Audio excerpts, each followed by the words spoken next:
Haleluya. Selamat pagi, salam sejahtera di dalam kasih Tuhan kita Yesus Kristus. Saya ucapkan kepada kita semua, Jemaat GPD El Sadai Magelang dan Bapak Ibu Saudara yang menyaksikan acara renungan pagi hari ini. Puji Tuhan. Pagi hari ini kita akan melanjutkan renungan kita yang sampai pada pagi hari ini atau hari ini kita masuk di kitab Yeremia pasal 37 sampai Yeremia pasal yang ke-40. Khusus pagi hari ini saya akan menyampaikan renungan dari Yeremia pasal 37 ayat 1 sampai ayat yang ke-21. Tapi saya akan baca untuk ayat-ayat yang pertama. Yeremia 37 ayat 1 sampai yang ke-4 berkata demikian. Sedekia bin Yosia menjadi raja menggantikan Konya bin Yoyakim. Nebukadnezar Raja Babel telah mengangkat dia menjadi raja atas negeri Yehuda. Tetapi baik pegawai-pegawainya maupun rakyat negeri itu tidak mendengarkan firman yang disampaikan Tuhan dengan perantara Nabi Yeremia. Pada suatu kali Raja Sedekia menyuruh Yukan bin Selemia dan Imam Sefanya bin Maaseya kepada Yeremia untuk meminta, berdoalah hendaknya untuk kami kepada Tuhan Allah kita. Ayat yang keempat. Adapun pada waktu itu Yeremia masih bebas pergi datang di tengah-tengah rakyat. Ia belum dimasukkan orang ke dalam penjara. Puji Tuhan. Dari keempat ayat yang kita baca itu menjadi awal dari renungan kita pagi hari ini yang saya beri judul Salib Seorang Nabi. Ya, salib seorang nabi. Meskipun peristiwa salib itu belum terjadi di zaman Yeremia, tetapi salib yang saya maksudkan di sini adalah lambang dari penderitaan, tantangan, kesukaran, beban dan tanggungan yang dialami oleh nabi. Khususnya kita akan belajar dari Nabi Yeremia ini. Ya, Yeremia adalah seorang hamba Tuhan atau seorang nabi yang dipakai Tuhan untuk menyampaikan firman Tuhan. Dia seorang pengkhotbah yang luar biasa. Mengapa dia seorang pengkhotbah yang luar biasa? Dia berani menyampaikan kebenaran firman Tuhan dengan segala resiko. Resikonya dia dimusuhi, dia dibenci, dia ditolak. Kalau kita membaca selanjutnya dalam pembacaan kita pagi hari ini, dia dituduh sebagai pengkhianat bangsa. Bahkan yang lebih parah lagi, dia dituduh, lewat tuduhan itu menyebabkan Yeremia dimasukkan ke dalam penjara. Penjaranya bukan seperti penjara kita hari ini, tetapi penjaranya adalah penjara di bawah tanah. Bahkan dia ada satu peristiwa dimasukkan ke dalam perigi. Ya, kita tahu kondisi seperti apa di dalam perigi. Jadi membuat Yeremia itu ada dalam situasi yang tidak baik. Tetapi apakah Yeremia putus asa di dalam menyampaikan firman Tuhan? Kita tidak pernah menemukan dalam catatan khususnya kitab Yeremia kecewa, Yeremia mundur, Yeremia tidak memberitakan. Tetapi justru dengan hal itu membuat Yeremia semakin bersemangat untuk menyampaikan firman Tuhan. Termasuk apa yang kita baca pagi hari ini ketika dia berhadapan dengan Raja Sedekia. Dia menyampaikan tentang berita bahwa Nebukadnezar Raja Babel akan datang menyerang. Dan akan membakar kota Yehuda, akan membakar rumah-rumah, bahkan orang-orang yang ada di Yehuda. Nah, Yeremia adalah seorang pemberita firman Tuhan yang luar biasa. Apa yang ada di benak kita tentang seorang nabi Tuhan? Kadang-kala orang berpikir ketika kita setia, dipakai Tuhan dengan luar biasa, kita dipelihara, ditolong dan dijaga oleh Tuhan dan lain sebagainya, itu amin. Tapi jangan lupa satu sisi kita harus memikul salib. Ada salib yang menjadi bagian perjalanan pelayanan kita. Nah, kita belajar dari Yeremia. Yeremia ini dalam pemberitaan firman Tuhan tidak mengalami hal-hal yang menurut pemandangan kita manusia adalah hal-hal yang baik. Sepanjang cerita dan sejarah dalam kitab Yeremia ini, Yeremia itu jauh dari hal-hal yang menyenangkan. Justru ada begitu banyak kesulitan yang dialami. Masa-masa yang sukar dalam pemberitaan Yeremia. Kalau kita maju di dalam perjanjian baru juga di sana ada seorang rasul yang luar biasa yang dipakai oleh Tuhan. Kita sudah tahu bersama Rasul Paulus. Dia seorang pemberita firman Tuhan yang luar biasa. Ada satu ayat yang akan saya baca di dalam 2 Korintus pasal yang ke-11. Mulai ayat yang ke-23 sampai 30, tapi saya akan hanya membaca ayat yang ke-30. Bapak Ibu bisa membaca mulai ayat yang ke-23. Ayat yang ke-30, 2 Korintus pasal 11 ayat yang ke-30, Rasul Paulus berkata begini. Jika aku harus bermegah, maka aku akan bermegah atas kelemahanku. Ini satu hal yang kontroversi. Kemegahan dari pemberitaan Rasul Paulus bukan ketika dia dipelihara, dia sehat, dia kuat, dijamin segala sesuatu, tetapi justru dia berkata dia bermegah atas kelemahanku. Ini satu hal yang bagi kita ini membutuhkan hati yang luar biasa untuk bisa sampai pada titik pernyataan bermegah atas kelemahanku. Kita semua bermegah ketika kita sukses, lancar, usaha kita diberkati, anak-anak kita baik dan lain, usaha pekerjaan kita lancar. Semua itu menjadi kemegahan kita. Tetapi ada sisi-sisi di dalam kebenaran firman Tuhan menceritakan kelemahan kita, justru bisa kita megahkan, bangga dengan situasi seperti itu. Yeremia mengalami hal itu. Ada banyak nabi-nabi yang lain juga mengalami hal itu. Rasul Paulus menjadi contoh di dalam perjanjian baru.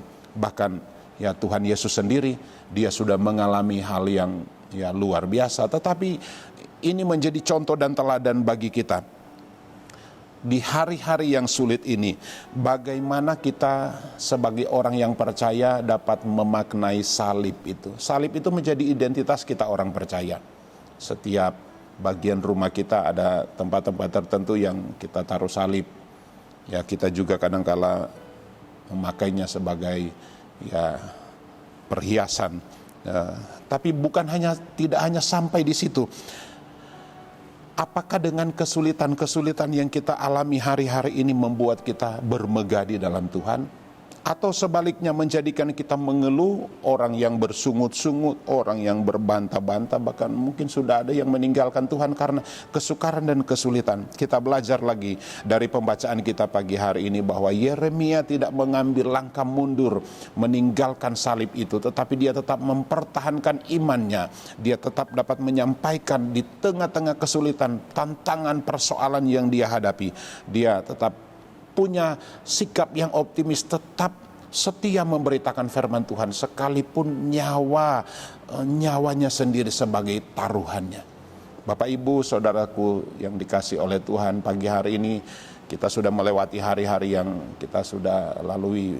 Beberapa waktu yang lalu kita mengalami atau merayakan hari kemerdekaan. Pahlawan-pahlawan kita sudah berjuang untuk mencapai kemerdekaan. Kita pun sebagai orang-orang yang masih ada yang Tuhan izinkan hari-hari, mari kita juga punya sikap yang sama, mau rela berjuang untuk mempertahankan, bukan mempertahankan iman orang lain, tetapi mempertahankan iman kita. Sekalipun ada banyak tantangan yang kita hadapi, mari kita tetap berkomitmen untuk mengiring Tuhan.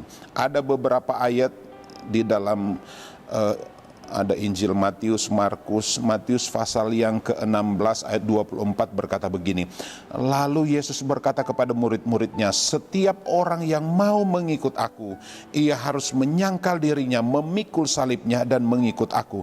Itu juga terdapat di dalam Markus 8 ayat 34, Lukas pasal 9 ayat 23. Bapak Ibu bisa membaca di sana. Setiap orang yang mau mengikut aku, dia harus menyangkal dirinya, memikul salibnya dan mengikut aku, memikul salibnya. Tuhan sudah mempercayakan kita salib kita masing-masing. Saya tidak tahu seberapa berat salib yang ada pada Bapak Ibu sementara pikul hari ini. Saya pun punya salib, Bapak Ibu di rumah saudara punya salib. Tapi memikul salibnya, Tuhan Yesus sudah punya salib sendiri. Kita pun sebagai pengikutnya. Yeremia punya salib, Rasul Paulus, kita masing-masing sudah punya salib. Salib ini ternyata menjadi bagian dari perjalanan kekristenan, tidak bisa dipisahkan. Salib. Saya ingin menyampaikan hal ini kepada kita. Sekalipun saya tahu ada di antara Bapak Ibu, saudara mungkin yang hari-hari ini lemah, tetapi mari kita tetap mempertahankan iman kita, pikulah salib itu. Ya, beban, tantangan, persoalan, masalah yang Tuhan izinkan, mari kita tetap setia. Yeremia ketika dia menyampaikan kebenaran firman Tuhan ditolak. Dia menyampaikan firman Tuhan yang sangat keras kepada Raja Sedekia, bahkan orang-orang Yehuda saat itu. Dia dimasukkan ke dalam penjara, dia dimasukkan ke dalam perigi, dia dituduh sebagai pengkhianat negara, dia dipukuli dan lain sebagainya.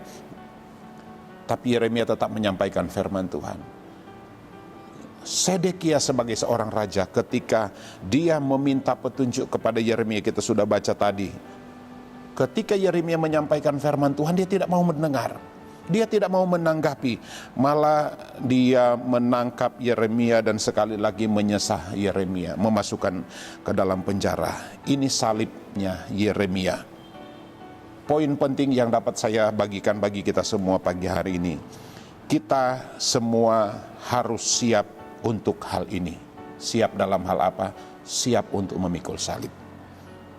Kedua, mari kita menjadi pemberita firman Tuhan yang baik dan berani menyampaikan kebenaran firman Tuhan, sekalipun dengan resiko nyawa menjadi taruhan. Itu harus ada dalam kehidupan kita. Yeremia sudah membuktikan dan Tuhan sudah menolong kita.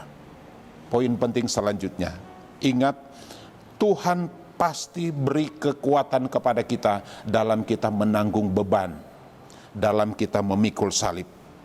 Dan selanjutnya, penyertaan Tuhan akan memampukan kita. Tadi Tuhan pasti beri kekuatan kepada kita. Kedua, Tuhan akan menyertai kita dan memampukan kita untuk kita tetap konsisten di dalam kita melayani pekerjaan Tuhan. Ayat yang terakhir, Filipi pasal 3 ayat yang ke-10. Firman Tuhan berkata, yang ku kehendaki ialah mengenal Dia dan kuasa kebangkitannya dan persekutuan dalam penderitaannya, di mana aku menjadi serupa dengan Dia dalam kematiannya. Ini satu pernyataan yang luar biasa. Mengenal Tuhan dengan kemuliaannya itu hal yang luar biasa. Tetapi Rasul Paulus berkata, mengenal Tuhan dalam kebangkitan, dalam persekutuan penderitaannya, menjadi satu dan sama seperti Yesus. Jadi bukan hanya kemuliaan, bukan hanya mujizat, ya, bukan hanya kemenangan, tetapi menjadi satu dan sama juga dalam penderitaan Yesus. Bapak, Ibu, saudara-saudaraku yang dikasihi oleh Tuhan, apapun yang kita tanggung hari-hari ini, ingat, Tuhan tidak pernah meninggalkan kita. Dia selalu dan akan selalu menyertai, memberikan kekuatan kepada kita. Puji Tuhan. Tuhan memberkati kita di sepanjang hari ini dalam melaksanakan segala aktivitas kita. Mari kita berdoa. Bapa di dalam sorga, di dalam nama Tuhan Yesus Kristus, kami bersyukur pagi hari ini oleh kemurahan Tuhan yang sudah menyertai kami. Bahkan doa kami, penyertaan Tuhan yang sama, bahkan lebih lagi, akan kami alami di sepanjang hari ini. Sekalipun kami tidak tahu apa yang akan terjadi, satu hal yang kami tahu, Tuhan ada bersama-sama dengan kami. Pegang tangan kami, tuntunlah langkah-langkah kami, jaga hati dan pikiran kami, supaya tetap berpaut dengan Tuhan. Kami mengucap syukur melanjutkan aktivitas hari ini, dalam nama Tuhan Yesus Kristus. Haleluya. Amin.